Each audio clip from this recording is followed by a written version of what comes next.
El reino de la divina voluntad ya está en medio de las criaturas. Escucha la espiritualidad dictada a Luisa Picarreta por el especialista, el doctor Salvador Tomasini.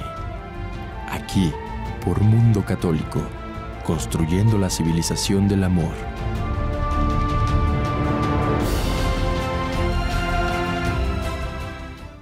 Amigos, nuevamente con ustedes aquí en nuestro programa de la Divina Voluntad y acompañados como de costumbre con Ceci.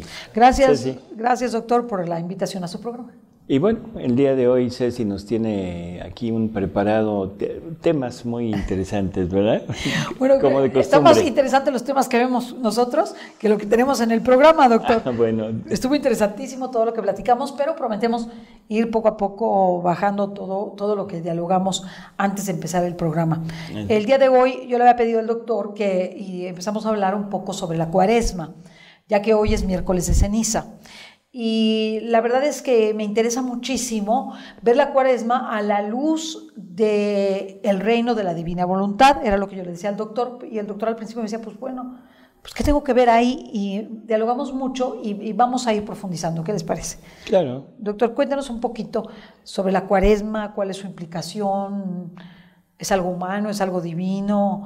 ¿Qué tenemos que hacer para vivirla? Bueno, fácilmente, ¿no? Lo pones. Lo primero es entender que Jesús mismo nos dice que el número 40 tiene un significado muy profundo dentro de toda su vida. Él está hablando de su vida sobre la tierra, pero si vemos toda la historia de la familia humana, que es la historia de Dios, de la obra de Dios en la creación, nos vamos a encontrar con el número 40 en muchas ocasiones, ¿no? Empezamos con 40 días del diluvio, 40 días y 40 noches. Sí, no se nos olvidan las noches. Luego seguimos con 40 días de Moisés, ¿sí? En el Sinaí. En el Sinaí, para que Dios le dé la tabla de la ley.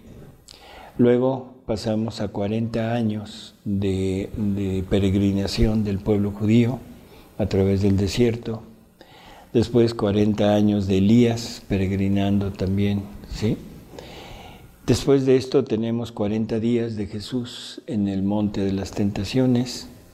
Y por último tenemos 40 días de Jesús sobre la tierra después de resucitado, ahí con sus apóstoles. Entonces, como vemos, hay mucha recurrencia de 40, 40, 40, 40. No hay una explicación así dada por Jesús en ningún lado, cuando menos que yo conozca, pero podemos ir viendo 40 días de diluvio. ¿Qué significarían? O sea, viéndolo así, bueno, el punto, el suceso aislado, no nos diría nada, nos diría una duración X. Pero bueno, son 40 días y sabemos que el diluvio fue una depuración. No fue realmente un castigo, porque un castigo implica que la persona continúa viva.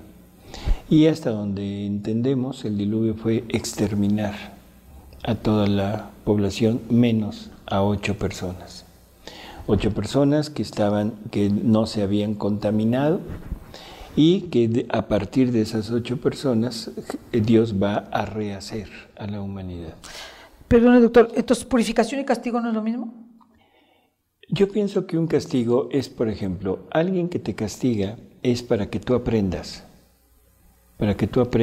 y que tomes conciencia de que no fuiste responsable o de que no cumpliste determinadas situaciones, y que tengas la conciencia de que lo debes hacer, porque si no, se puede volver otra vez al castigo. El castigo, yo siempre veo el castigo, digo simplemente para profundizar un poquito, como la consecuencia de mi falta de cumplimiento de aquello que debí de haber hecho. Así es, pero siempre lleva una enseñanza. Sí. O sea que después del castigo, ahora tú, por medio de aquel castigo, puedes actuar diferente. Y en el diluvio fue exterminio. O sea, ni a castigo llegó, fue peor. O sea, ya no les dieron la oportunidad. Las razones ya las hemos hablado, pero ya no fue un castigo así, sino fue un exterminio. ¿Por qué? Porque esto ya no es apto para lo que yo quiero. Eso es lo que Dios está manifestando, ¿no? Entonces es un exterminio que dura 40 días con 40 noches. Después de esto viene este momento en el que Moisés sube ya después de haber sacado al pueblo de Egipto, empieza su caminar y sube 40 días al monte para encontrarse con la divinidad. ¿Cuál podríamos decir que fue esa necesidad o esa duración de 40 días? De alguna manera, preparación. Reflexión, instrucción, quién sabe, o sea, no menciona nada, simplemente es ese momento en que él tiene que estar en el monte 40 días y al cabo de los cuales Dios le entrega como el resumen de todo lo que vieron en ese tiempo, de todo en ese retiro de 40 días, y que probablemente haya sido un retiro de ayuno. Sí, seguramente fue durísimo. Porque no hay ningún dato que nos diga que iba preparado. Que llevaba viandas. O que subió con viandas al monte Sinaí. ¿No? Así que, en términos generales, podríamos decir, como dice Ceci, un retiro de ayuno. Un retiro de 40 días. De 40 días, donde el encuentro con Dios, ese encuentro con Dios de una persona que está destinada a una misión que Dios le tiene preparada, ¿no? Culmina cuando Dios le da el resumen de lo que quiere y de lo que quiere no tanto para él, sino para todo el pueblo y para toda la humanidad, que es lo que conocemos ahora como los 10 mandamientos. ¿Qué sería el mínimo indispensable de la divina voluntad? El mínimo indispensable para vivir la divina voluntad. Para empezar a vivir. 40 días. No, los 10 mandamientos. Los 10 mandamientos. Los 40 días fue una preparación para empezarlo a enseñar a vivir la divina voluntad. Porque, bueno, yo creo que los 10 mandamientos son la preparación para ser un buen seguidor de Dios. Ok, de Jesucristo. O sea, sí. Un buen seguidor de Dios, porque en aquel tiempo no había Jesucristo. Bueno, está bien, me queda claro. No, y totalmente de acuerdo. En la actualidad, el que no sigue los 10 mandamientos, pues ni siquiera es católico ni cristiano. No, y no puede menos aspirar a vivir la divina voluntad. Así es. Después de esto viene ese peregrinar del pueblo judío, 40 años. ¿Por qué 40 años? Curioso, pero primero, es castigo, ahí sí es un castigo. Sí, es un castigo. Es un castigo porque es la duda de Moisés, aquel hombre que permaneció 40 días en unión con Dios, aquel hombre que lo prepararon, que lo instruyeron, y que después a través de su vida todo lo que él hizo por obra de Dios, todos los prodigios que logró, y al final duda. No, estuvo fuertísimo. Duda. Esto es algo que en algún programa podríamos tratar algún día, de por qué todos los escogidos por Dios le fallan.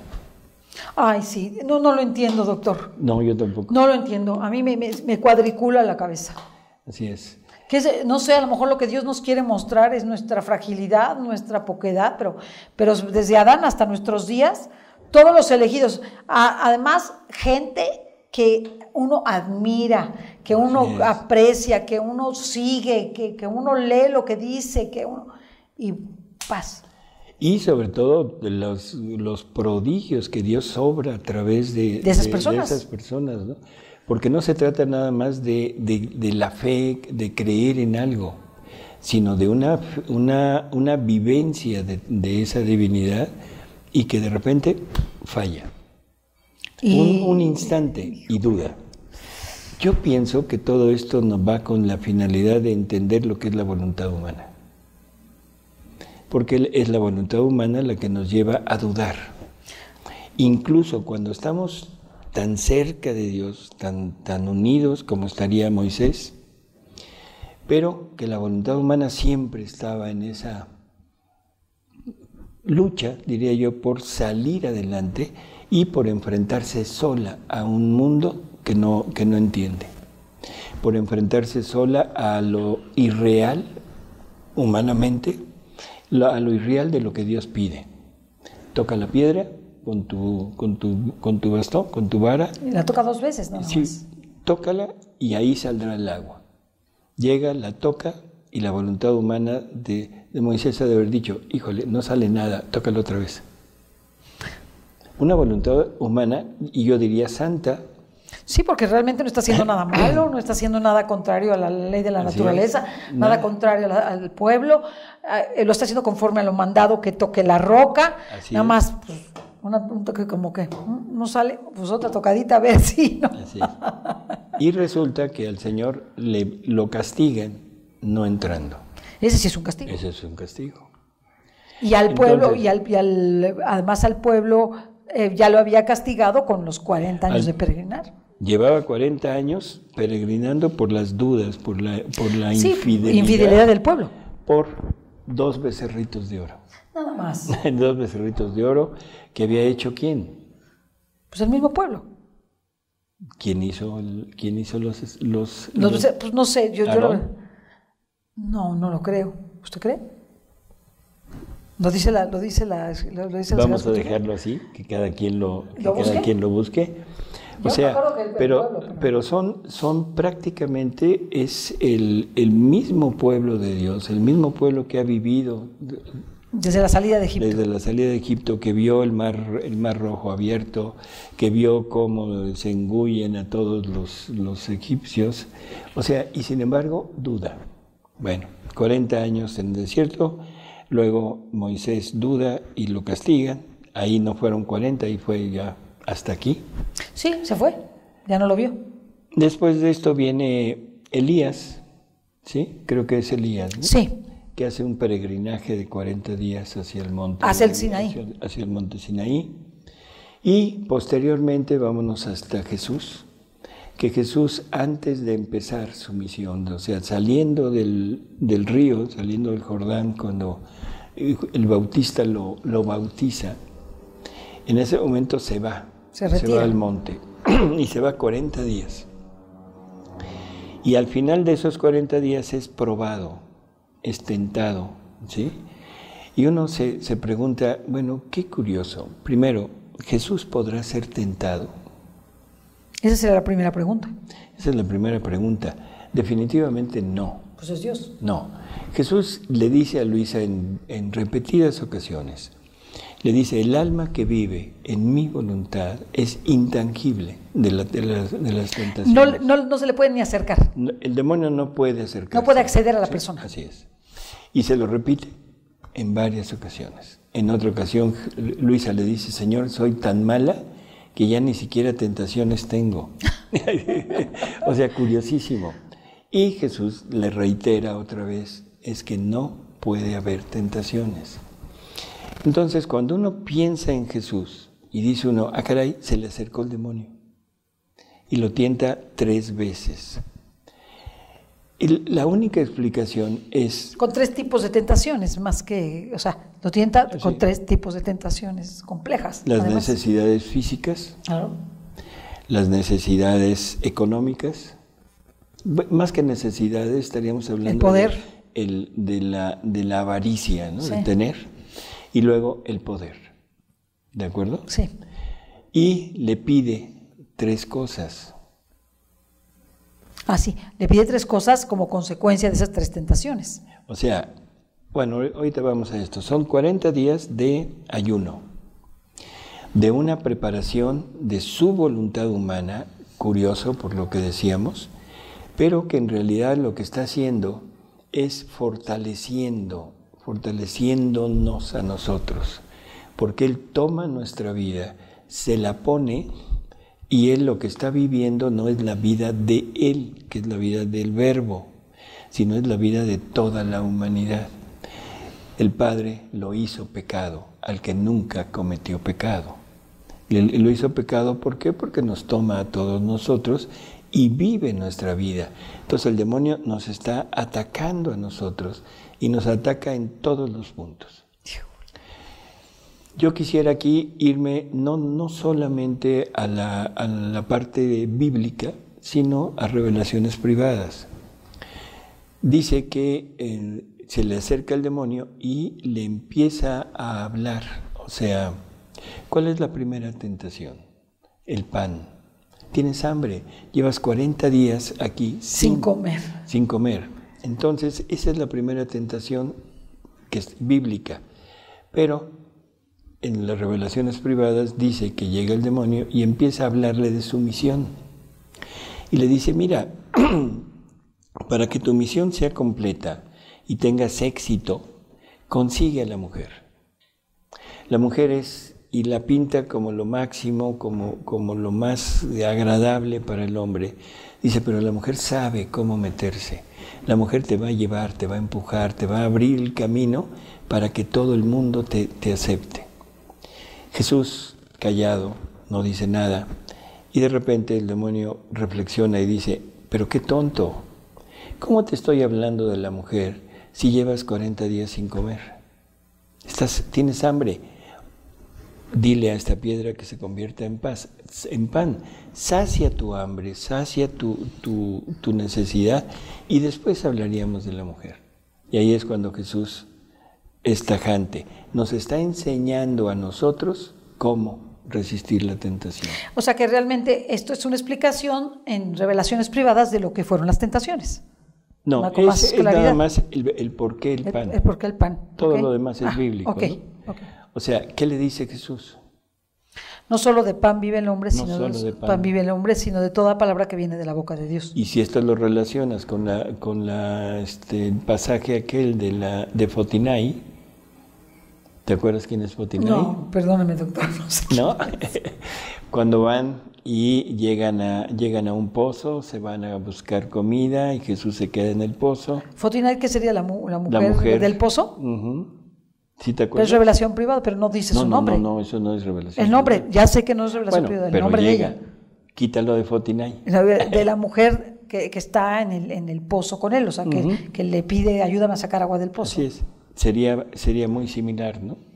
O sea, en la parte... Sí. Así, ¿qué dice Jesús al final cuando llegan los apóstoles y le dicen, pero ¿de dónde comiste? ¿Sí? Yo tengo una comida que ustedes no conocen, que es hacer la voluntad de mi Padre. Entonces, es una respuesta muy similar. Después de eso, llega a la siguiente tentación. ¿Cuál es la siguiente tentación? La riqueza. ¿Ves lo todo? lleva hasta la cumbre más alta y le dice, mira, todo te lo doy. Todo. ¿Sí? Solo adórame, ¿no? No, esa es la última. Entonces, ¿qué le dice? Yo te doy todo. Y entonces, ¿cuál es la respuesta de Jesús? Por eso, tú simplemente acéptame. Y aquí está, todos los reinos te los doy a ti. ¿Qué le dice Jesús? Usted dígame, doctor, no me acuerdo. O sea, ¿cuál es la respuesta de Jesús a eso? No me acuerdo, doctor. Si usted me ayuda, se lo agradecería. Bueno, se lo dejamos de tarea No también. me acuerdo, no me estoy acordando en este momento, pero la respuesta de Jesús es una respuesta muy clara sobre la primacía. ¿Solo al Señor tu Dios adorarás? ¿Es en la última? Esa es en la última. En la última. ¿Y en esta qué es lo que le dice? No me acuerdo, doctor. Es que ahorita me revolviste un poco. Ay, doctor, ahora yo eso era que lo revolví. No, sí, o sea, porque esa es la segunda tentación. Y la última, perdón, ahorita regresamos a esta, es la de lánzate, para que los ángeles porque te van a... No tentarás al Señor tu Dios. Así es. Esa es la segunda. Y ahí es cuando le dice, adórame, un instante.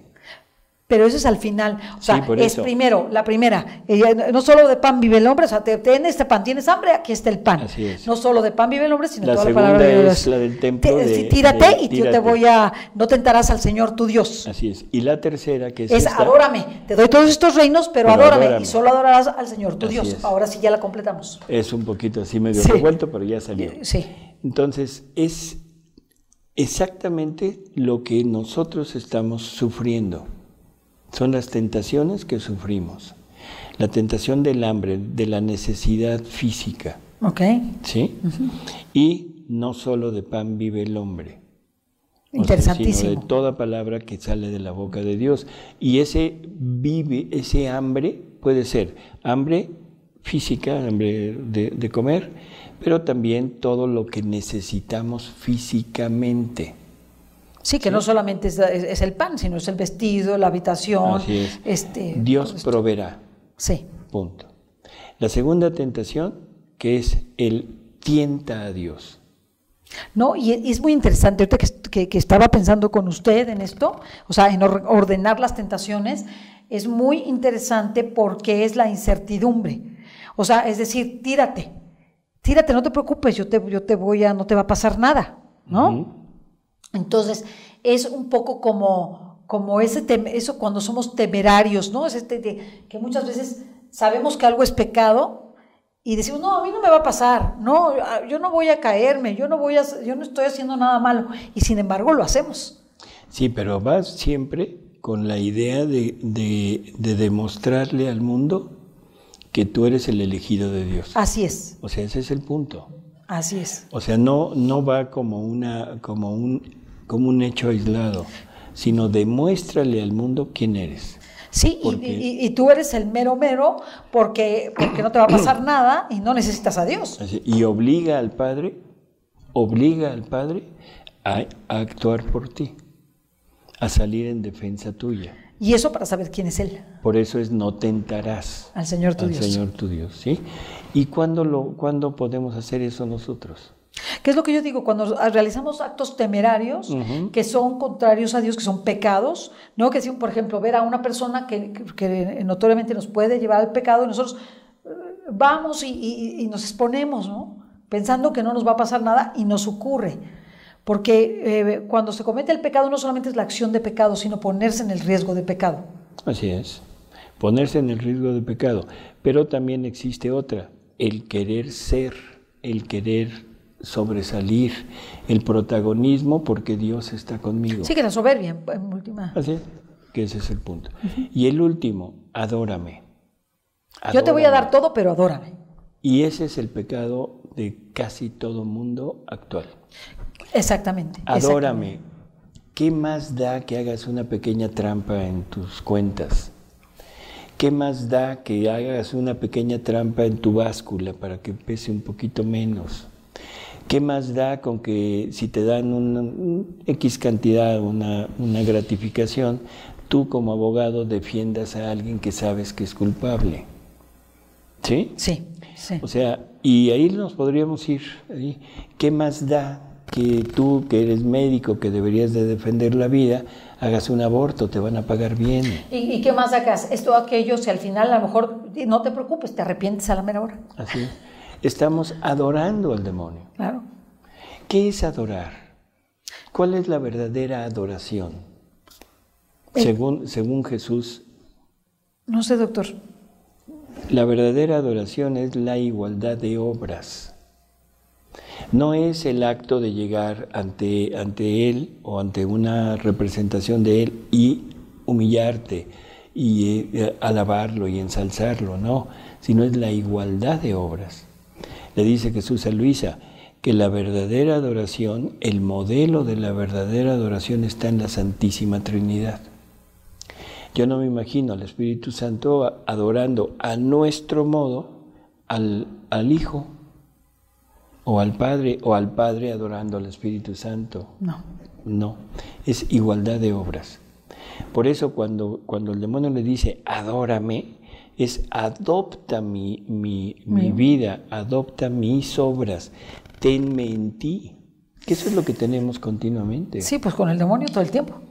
Así es. Lo tenemos adentro. Todo mundo tenemos una idea del demonio muy abstracta y muy irreal. Lo pensamos como un ser maléfico, bueno, sí es maléfico, pero un ser que se me va a aparecer con cuernos, con cola, echando llamas y tratando de llevarme al pecado, ¿sí? Tratando de llevarme al pecado o forzándome al pecado, que eso es lo peor.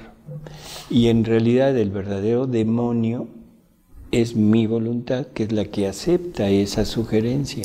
Y acabamos viviendo, en vez de la vida de Jesús, la vida del diablo. Así es. Interesantísimo, doctor. Adopto la vida del demonio. Adopto los actos del demonio, y que el acto del demonio es negación, es ir en contra de lo que Dios quiere. Cuando yo hago un acto que sé que Dios no quiere, perdón, pero estoy adoptando los actos del demonio.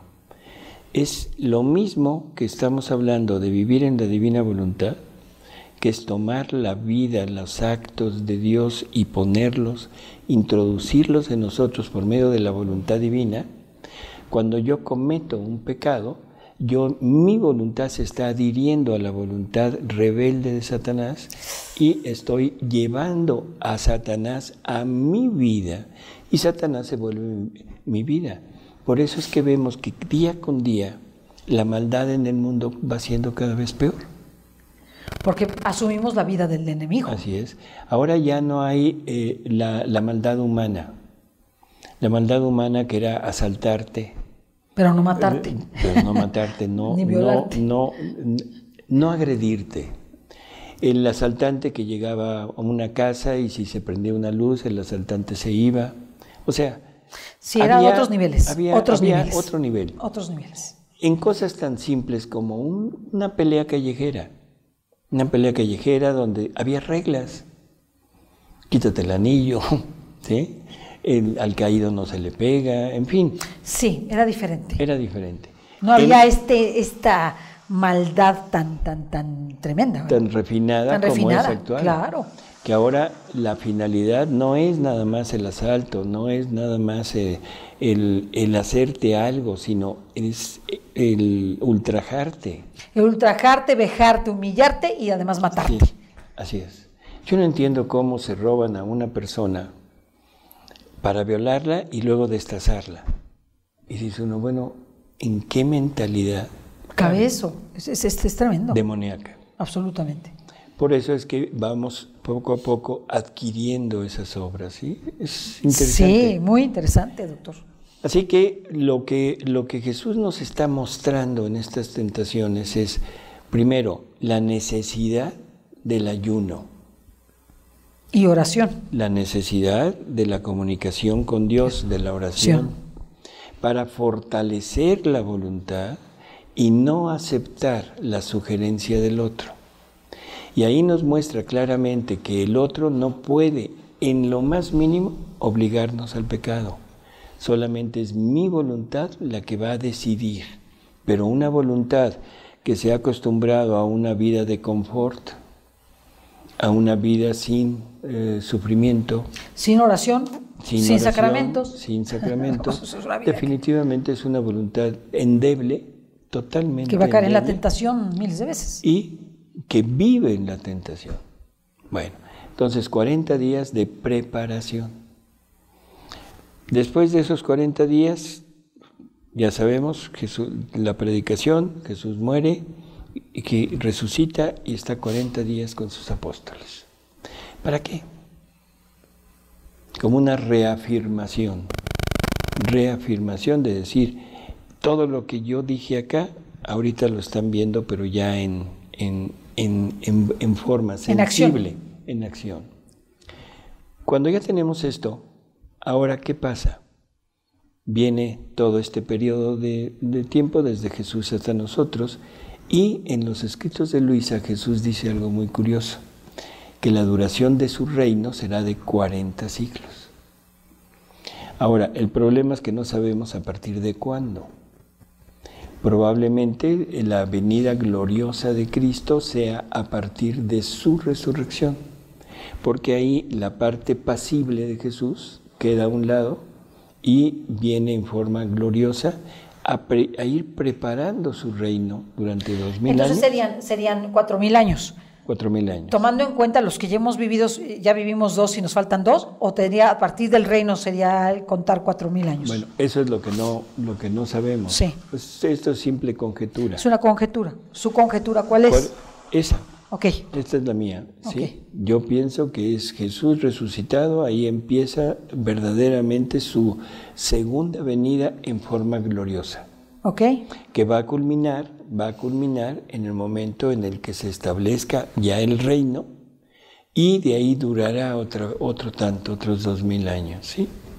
A lo mejor es desde que se establece el reino, o sea, a partir de Luisa, para acá. No, es lo mismo. El chiste es una venida gloriosa y que el reino durará 40 siglos. Por lo tanto, si tomamos en cuenta lo que hemos ido hablando, 40 siglos representa camino, representa preparación, representa sacrificio, representa toda esa enseñanza, ¿sí? Todo lo que Moisés recibe es lo que estamos viviendo a través de 2000 años, y para la plenitud de vivirlo ya acá. ¿Cómo triunfar en las pruebas? Es lo que vamos a vivir de aquí en adelante. La Cuaresma, 40 días de Cuaresma. Para todo aquel que quiera realmente interiorizarse en lo que es la doctrina, en lo que es Jesús, necesitamos prepararnos, caminar. ¿Caminar a través de qué? A través de la vida de Jesús. Caminar a través, sobre todo, de la pasión de Jesús. Porque la pasión de Jesús nos va a enseñar quién es Él, nos va a enseñar qué sufrió, nos va a enseñar por qué lo sufrió, y nos va a enseñar quién somos nosotros. ¿Y cómo sufrió todo eso, verdad? Así es. Y nos va a ir marcando el cómo quiere que nosotros lo acompañemos a través de todo este caminar, y que lleguemos al punto culminante de toda su vida en la tierra. ¿Cuál es su punto culminante? ¿La muerte? Yo creo la resurrección. La resurrección. Claro. Porque la muerte significa el quitar lo mío, el anular lo mío para resucitar. Y si anula lo mío y lo lleva al sepulcro, porque Él toma mi vida y la quita, la lleva a la muerte y la sepulta, en el momento que resucita, ¿qué estará resucitando? Nuestra vida. Y nosotros su vida. Por eso vamos a poder resucitar. Así es. ¡Wow! Entonces, la resurrección es el símbolo de las almas que van a vivir en la divina voluntad, que es una resurrección continua, ya está en Cristo, pero que ahora la tenemos que ir asumiendo nosotros. O sea, no es algo que se me dé de momento, claro, sino es algo que yo tengo que ir asimilando, y para eso nos puede servir la Cuaresma. ¿Sí? ¿Para qué? Para vivirla en pleno desde el momento de que Jesús aparece en este mundo, su predicación, su pasión, y llegar al momento de la muerte para ser el joven rico actual.